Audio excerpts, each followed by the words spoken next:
I divided this into two halves. The first half, we're not really going to have a PowerPoint, and that's to talk about augmented reality. I thought I've done enough presentations that have an interesting idea. One day I'm going to do a presentation where the only slide is paint drawing, and I'm going to just check how often people are staring at it, because it tends to distract really from the content to have slides sometimes.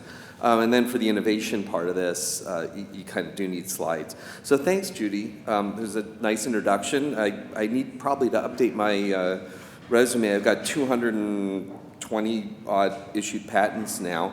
But I am a practicing lawyer still with Coleman and Horowitz. And Sherry Flynn, who's on the board of this organization, is actually my patent lawyer. She also works for the same firm. So as I'm aging and losing my hair, it reminds me of Hair Club for Men and their tagline, "I'm not just a lawyer, I'm also a client" of the firm. So I'm really happy to be here today. I appreciate the opportunity to talk about the future, really. And I'm down from Vancouver, Hollywood North, as we think about it, to talk today. So I decided a while back that this kind of topic requires a lot of sort of quiet reflection and thought. And so I thought, best to fly down on a slow news day. I totally screwed that up. Slow news days in Canada are pretty easy. I mean, by Canadian standards, we had the biggest controversy when I moved there a couple of years ago was someone in the Agency for International Development there ordered a $16 glass of orange juice and charged it to the taxpayers. And seriously, was a big scandal. And in typical Canadian fashion, just a simple story was enough. Everyone forgave and forgot. But all of you here are working with creative people. I mean, you either are a creative person or you're working with creative people or both. And so this talk really breaks into two halves. The first focuses on augmented reality, which I think is, it's really the future of the user interface for technology. And it's also the future of right of publicity lawsuits. That was mentioned a little bit earlier, but man, that is going to be your best friend if you're a right of publicity litigator. The patent nerds among us are going to understand when I say that after the Alice case and IPRs and the American Invents Act, at least talking about patents lets me get some value out of my issued U.S. patents. So I have a friend who calls science fiction future history. And that's really what it is, and that applies to what innovators do. We take today as the starting point and say, okay, well, what are the next steps going to have to be? So when we look back 20 years from now, what's history going to look like? And we try to write it going forward. Now, in terms of augmented reality, it really is about getting data into your head and out of your head. So we started out with early technology like radio and TV, and that really quickly became the centerpiece of living rooms, and people didn't really speak to each other anymore. So the challenge facing innovators at that point was how do we make, we also then get the personal computer, which made trivial tasks of things like math. So the challenge facing innovators at that point was making communication and computing easier and more accessible. So as a practical matter, computer power in maybe 20 years ago, 95, 97, that was enough to do most of what we use computers for now, with the exception of gaming and processing images. But so word processing, no problem. You can use your old computer. But computers are so much more now. And whether innovators realize it or not, we looked for direction in the most powerful computer we knew about, which was the human brain. And so looking backwards, you can see we're moving the user interface closer and closer to our brains. The brain doesn't have a user interface. There's no menu for me to go through to, if I want to move my hands, I move my hands. I'm not pulling down a menu and click move hand this many inches. We think about it, it happens. So even having a user interface to get information, to give out information, that's totally counterintuitive. to humans as a species and to how we evolved. We're used to doing things with the pure power of thought, and that is what augmented reality is going to be an enormous step toward. So once we realize that the trajectory that we're following is making the user interface go away, it's easy to see how all the innovations that we've enjoyed have come about. The mouse was really simple, but it allows us to use the power of thought to move our hand, and stuff moves on the computer monitor. That's one step closer to no user interface. Unfortunately, the keyboard was a step in the wrong direction, but it wasn't until really recently that computing power allowed us to just talk to the computer. So we now live in an age, and I should apologize for it, but I'm not going to because I think it's kind of funny, where we can say, "Hey Siri, where can I get food poisoning near here?" No one's playing with their phones. Okay, Google, what's the weather today? It worked when I practiced on my phone. But it's fairly easy to get in, and there it's telling me the weather on my tablet. So let's get back to the, so language is something humans came up with 100,000 years ago. That's give or take 50,000 years, but it's become a really natural user interface for us. We evolved up around language, but it's still preferable to have no user interface. I'd rather just know whether I should wear a jacket today than have to ask someone, do I wear a jacket today? And they tell me, and we're actually getting there. There's something called fMRI, which is a form of magnetic resonance imaging, and new research is allowing people to identify what you're thinking about. I mean, they can literally tell you, think about this, run it through an fMRI, and if you're in an fMRI later, they can look at the pattern and say, oh yeah, he's thinking about that thing that he thought about before. So we're making slow progress toward having no user interface. We just read the brain, but we're not there yet. So what we're seeing is, display technology improving, AI dramatically improving, storage speed, or storage density, speed advances. These things are all in play as we're looking for a user interface that essentially doesn't exist. So the first real shot at making us believe that information is there that is not, that we think is real but is not real, was virtual reality. And so think about Ready Player One, the movie, or Oculus Rift. That's an attempt to bring the user interface closer to what we naturally expect as a species. But it didn't take off. And why is that? Heck, I've been working with a client for years that has huge investments in VR, and it's not happening.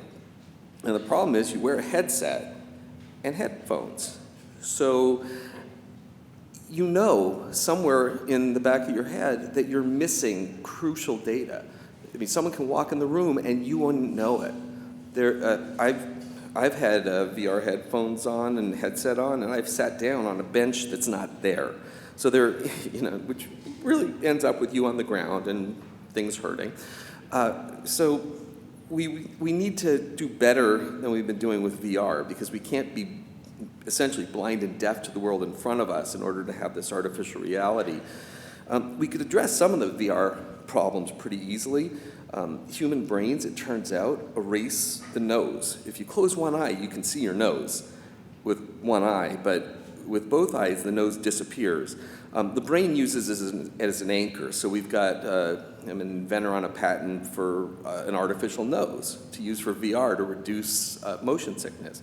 So there's some things we can do around the edges, but fake nose or not, our brain knows that virtual reality isn't real. It's a virtual immersive environment, but we know reality is outside of the headset and outside of the headphones. So the obvious step now is we integrate what we know to be reality with information that we normally don't have access to. So imagine what that looks like. First, the information has to be provided in a way that integrates with our environment. And if you remember Google Glass, the big flaw with Google Glass was it was just a little screen in the corner of your field of vision. That's a terrible solution, because we're not used to, it's not natural for us to go, oh, well, all the information I need is up there. That's not how we find information in real life, and so it just didn't work. Second, it can't be obvious we're getting data or expecting data from multiple data streams, right? Giant immersive headsets, windows obscuring our vision, all these things cue our brain into the fact that what we're seeing, some of that stuff isn't really there, and that blows the reality of augmented reality. And finally, it has to behave as much as it can like our brains behave. So we don't analyze everything in our field of vision all the time. We focus on one thing. So augmented reality would be useless if these were augmented reality glasses and you have a projector here, basically overlaying some of what I see. It would be useless to just look out at the crowd and see, oh, well, what's the general reaction to have name tags above everyone's head? That wouldn't help me at all. It would, in fact, be confusing. But if someone stands up and asks a question, I would like to know their name. So we have to be careful not to make our version of augmented reality something that seems unnatural to us. Another quirk, and this is a big quirk of augmented reality, is our natural responses are cued to what we consider natural warning or natural stimulus. And so if I hear a buzz and I feel like a touch on my arm and I look down and I see a wasp, you're going to see me move quickly, really quickly. I hate wasps. But if someone says, hey, there's a wasp in here, you better watch out, I'll look around and it won't be that big a deal, right? So augmented reality can't just be this external warning. It has to be what our brains evolved to expect.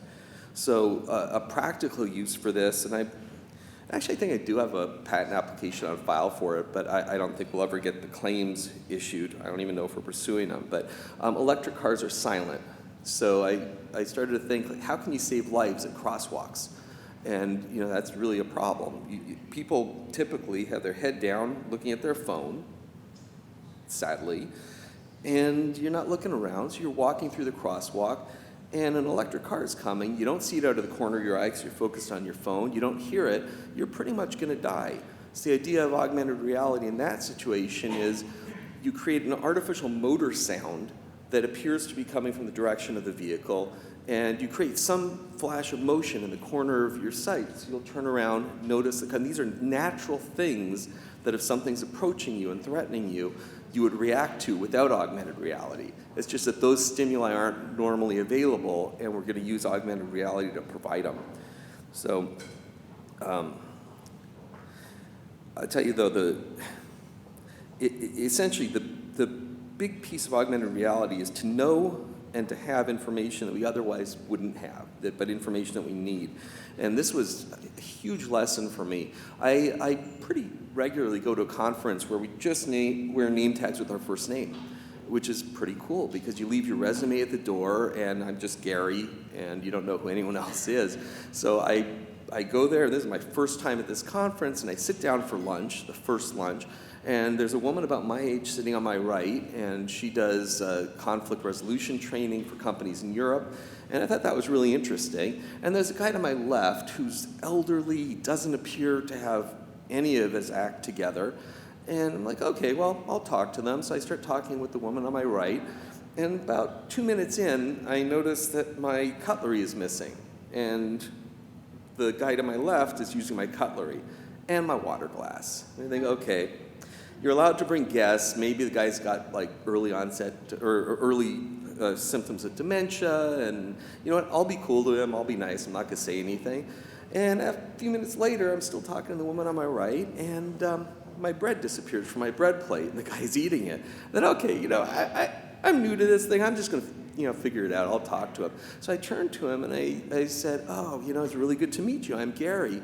And he just like startled. And he said, I'm so sorry. I've just deep in thought. Ever since I got my Nobel Prize, I've been focusing on dark matter, and I'm trying to figure out what that is. And I was just following a train of thought. So I apologize. So because I didn't have that the crucial piece of information, I just had his first name, I had no idea, and I came millimeters away from missing the opportunity to talk with the Nobel Prize winner. And we must miss that kind of opportunity every day without knowing it. So, the future data transfer is one where I look at him, and instead of the name tag just saying, Joe, it'll say Joe Smith, Nobel Prize winner. It's not really what the name tag says, but my augmented reality will do face recognition on them, maybe check it against the list of attendees, and fill in the name tag for me. Yeah, it defeats the purpose of leaving your last name at home, but then you get to talk to the Nobel Prize winner. I think it's worth it on balance. Augmented reality also is a really good way to avoid distressing people, making people upset. And I worked on a lot of patents with this kind of thing. And one issued patent, and my wonderful wife is actually co-inventor on this, is phantom limb pain. Right? Phantom limb pain is when someone loses a limb and the brain, assuming the limb is still there, says, oh, there's pain right here, but the limb is gone. And that's really painful because, well, she could explain the psychological reasons, but it's a big deal. It's a big problem. So what's the solution? The solution we came up with is augmented reality, where you have the fake limb. I mean, you look down and the limb appears to be there, and that tends to get rid of the pain. And then over time, maybe months, maybe years, you fade the limb out or you shrink the limb, and so the brain has a chance to get used to the idea that the limb's not there. So, I mean, augmented reality is not just for knowing more information. It actually can change the way we deal with things. Same thing with phobias. If I have a phobia of, I don't know, cantaloupes, then it could just erase cantaloupes from my field of view. Trigger things, all the kinds of things that freak people out, we can modify with augmented reality. And this is another one that came from my daughter's childhood total terror of needles. It was like a pathological fear where 3-4 nurses would hold her down to give her her shots. And so I started to think, well, why does she see a needle? Couldn't we have, and at that point it was, she'd put her arm under a 3D display, and the 3D display would show a princess dancing, and she's wearing like stiletto heels, and she accidentally sticks the stiletto in a little bit too far. So now it's the same pain, but a totally different explanation, and it's not going to freak her out. She's going to say, that clumsy princess just poked my arm a little too hard. That's some of the ways we can use augmented reality to make up for problems. Physiological defects. It's a weird coincidence, but my wife doesn't have depth perception, and thanks to an eye infection I had a couple years ago, I'm on the transplant list for a cornea, but for now, I don't have depth perception, so I came up with ways to, for drivers, basically it projects up against your windshield, it provides depth information.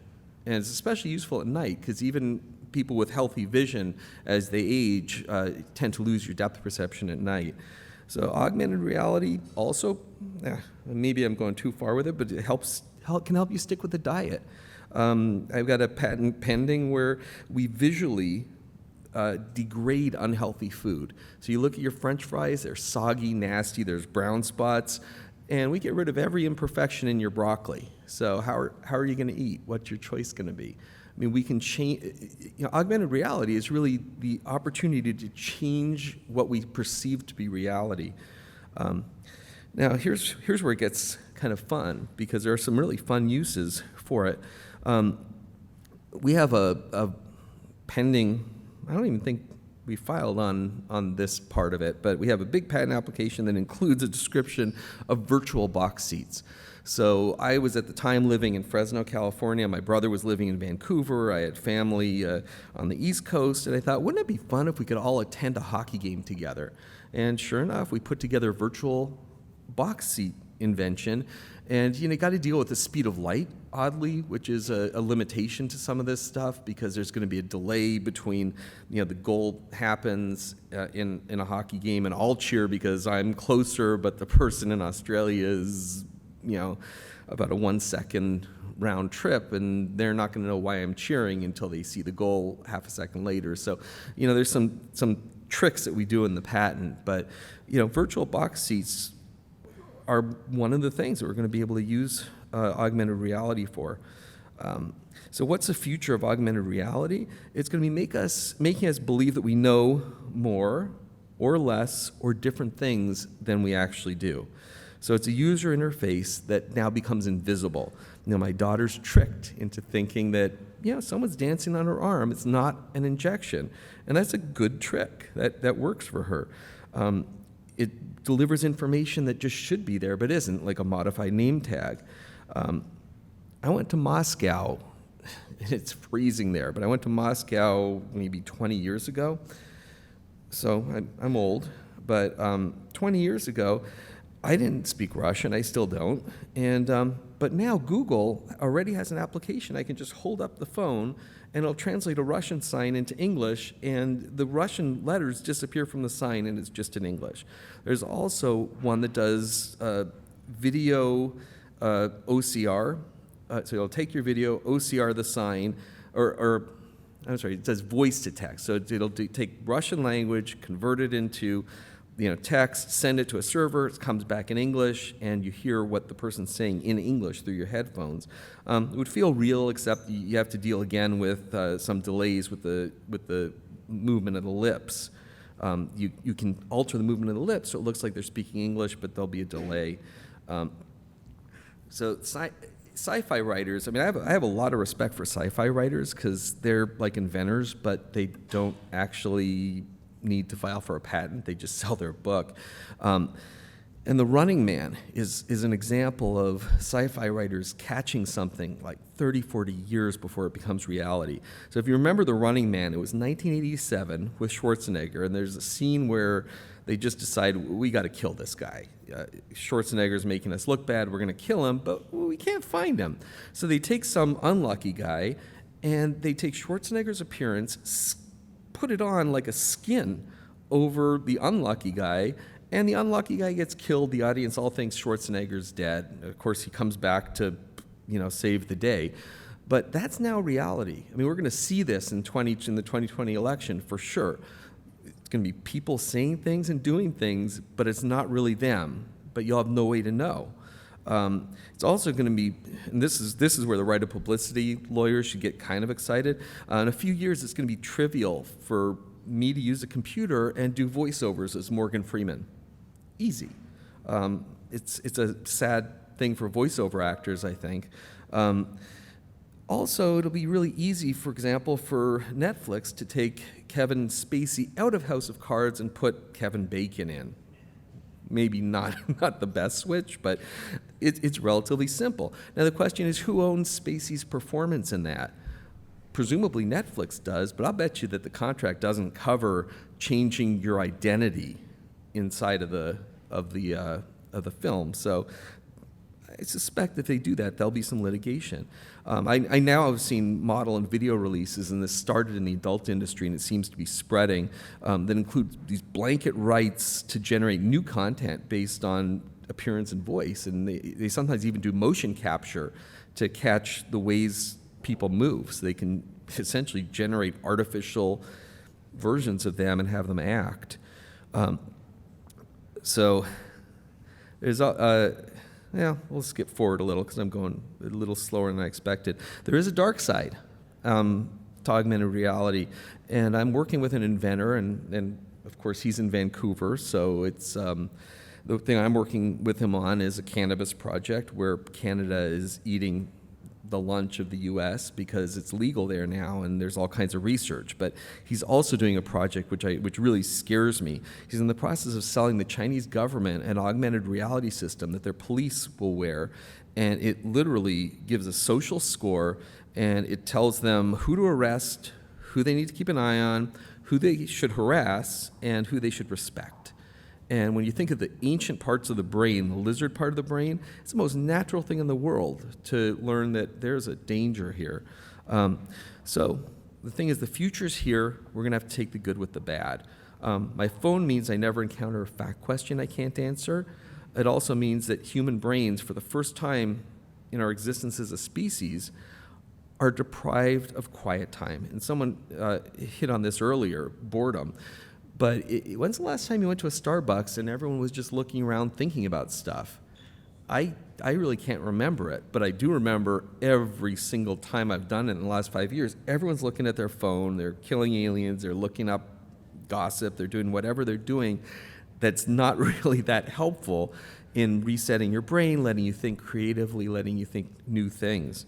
So now, I did see the 5-minute sign, so this is going to be the fastest PowerPoint ever. But As an inventor and lawyer, it gives me a pretty unique perspective on the creative process. So lawyers are taught to look for an answer. You find the law that governs. There often isn't really an answer. We try to come up with creative solutions instead. Lawyers need to learn to do that a little bit better. But if we can't think creatively, we're going to miss the boat on representing our creative clients. So quick point, rules are just snapshots of our assumptions at any given point in time. So we have assumptions. For example, at Newton, the assumption was, well, you can't go at the speed, close to the speed of light. You can't get to the quantum level of size. So yeah, these are Newton's laws, not laws. They are rules that were generated based on assumptions we now know to be false. And this is how adults think. This is how kids think. If the rule doesn't work for me, you're going to change the assumptions. And let me just hit, saying I see 2 minutes. This is almost a public service thing. We're screwing up when it comes to kids. We tend to take away kids' creativity really early in the education process, and we should have a generation that's creative instead of a generation where, like my then 6th grade daughter comes home and says, "Dad, I got bad news. I got an F on my math test." And they said, "Well, okay, let's talk about what went wrong." She goes, "I have no idea what went wrong. I got all the right answers. The teacher just said I got them the wrong way." So her reward for inventing a new way to do her math homework was an F, instead of a sit down saying, "Well, let me show you how old people do it, but awesome, you get an A for inventing a new way to do it."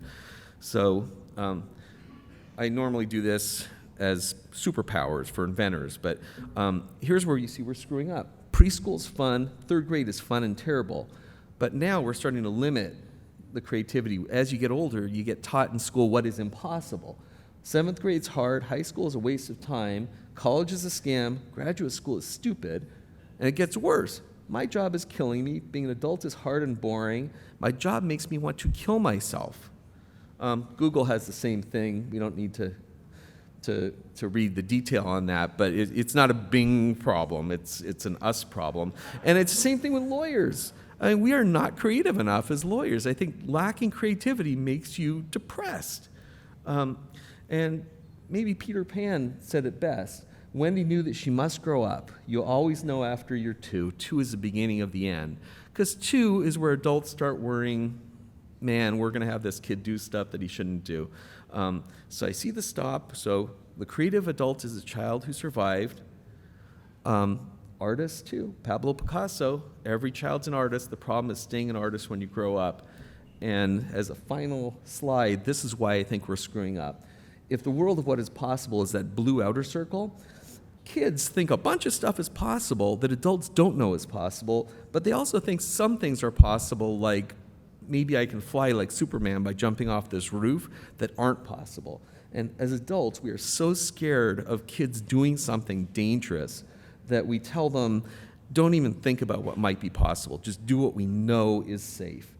And that's a big mistake. The better way to do it is to say, if you're not sure about something, you come and talk to me first, and we'll do an experiment together. I'll figure out how to keep you safe, and that way you can explore your ideas. Because I don't have time to get the details, but there have been many times, and I'm an inventor, I'm like a creative guy.